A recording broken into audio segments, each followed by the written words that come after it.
Hello friends, my name is Kathy Peterson.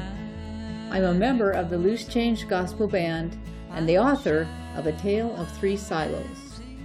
I'll tell you right up front, this is a God story, and it's one that I've written especially for common sense learners.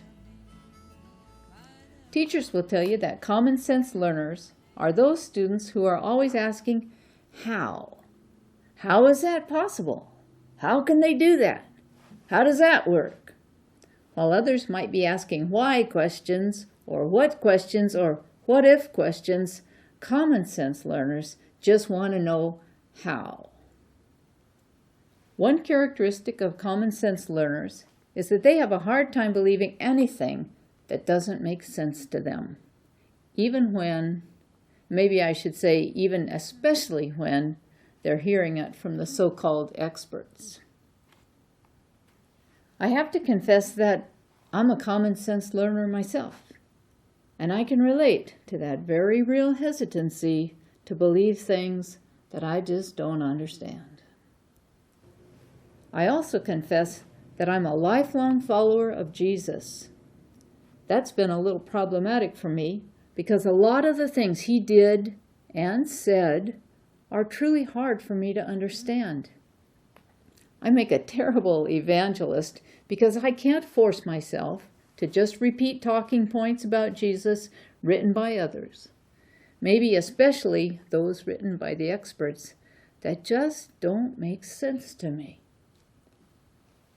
For 10 years, I stood on the gospel stage at the Omak Stampede with the Loose Change Gospel Band and struggled to find words I genuinely believed that I could share with folks in the crowd about becoming a follower of Jesus. It's been a real frustration for me because I really, really long for people to follow him.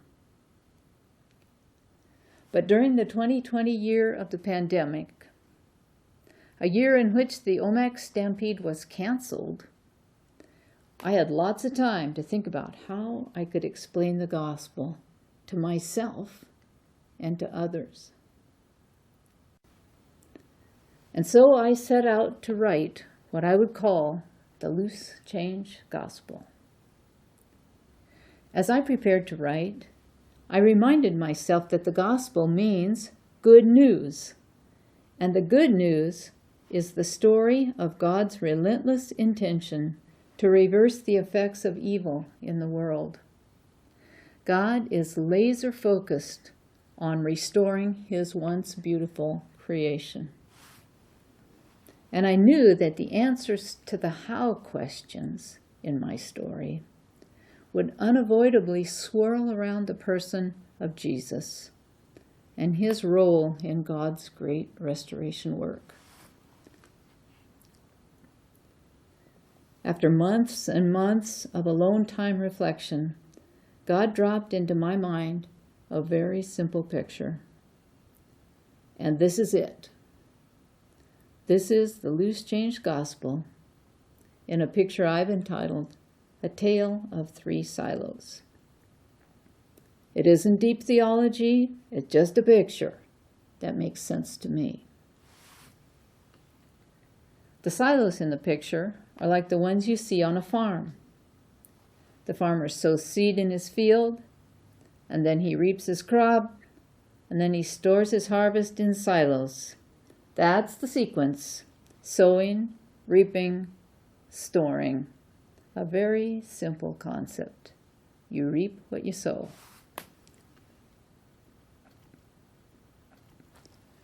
The three silos in the Loose Change Gospel picture represent another kind of sowing and reaping and storing.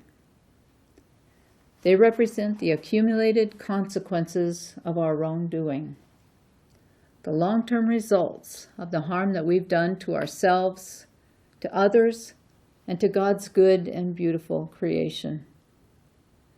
The Bible calls our wrongdoing sin, and sin has absolutely vandalized God's beautiful creation.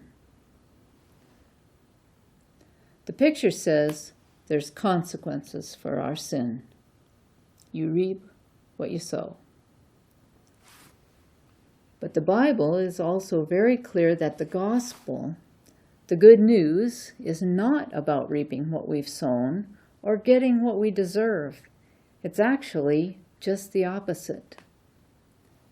The gospel is about God's great love and his offer to deliver us from the consequences of our sin, unimaginably costly to him, but offered freely to each of us. The first silo explains that our sins are, above all, an offense against God that incurs a moral debt for which we're personally responsible. Only God can forgive this kind of debt. The cross in the picture explains that Christ's death is the means by which he offers total and utter forgiveness of our debt. This is one of the greatest mysteries of all. I know I'm not the only one asking, so how does that work? I don't pretend to understand it, for all my studying. But during my pandemic reflections, a quiet voice inside my mind said, "Kathy, leave room for the mystery."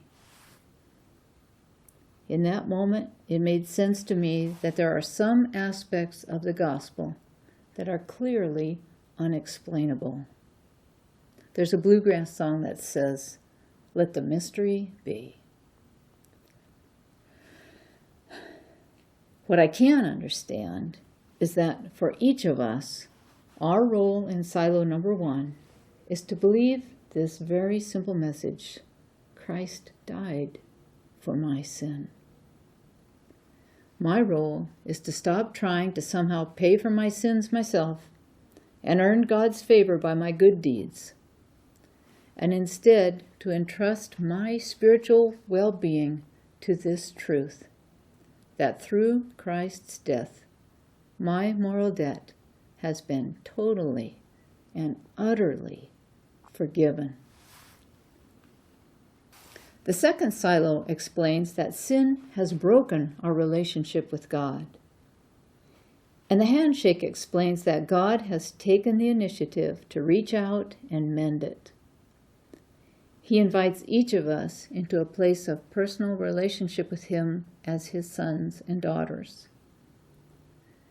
For each of us, our role in silo number 2 is to intentionally respond to God's invitation and draw near to him. While it's true that God is an invisible spiritual being, it's also true that we too are spiritual beings with the capacity and actually a deep inner longing to commune with him, spirit to spirit. God asks that we yield to his leadership as our Father, and that we cultivate an intimate relationship with him by regularly spending time with him in prayer and worship.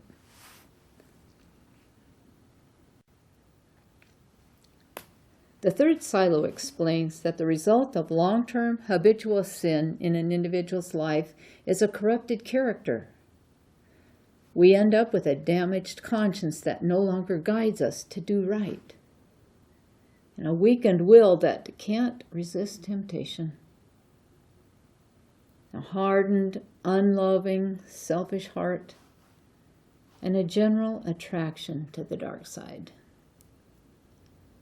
The heart in the picture explains that God offers us a new nature and such a radical internal transformation that Jesus referred to it as being born again.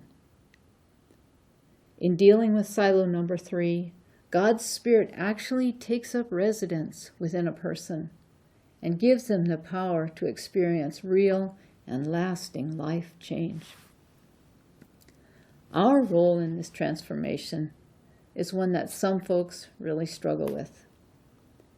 God calls on each of us to willingly give up ownership of our life and allow God's Spirit to be in charge as we cultivate our new lifestyle. I've learned from creating this gospel picture that it isn't just a snapshot of a moment in time when I might have, quote, prayed the prayer to ask Jesus into my heart. The fact is that the tale of 3 silos is a lifelong story of a personal relationship with God and a lifestyle increasingly characterized by giving and receiving forgiveness and reaching out to mend relationships when I can, and seeking every day to become less like my old self and more like Jesus as his indwelling spirit enables me to do so.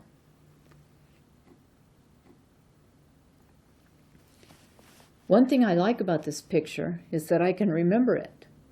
I can close my eyes and still see it.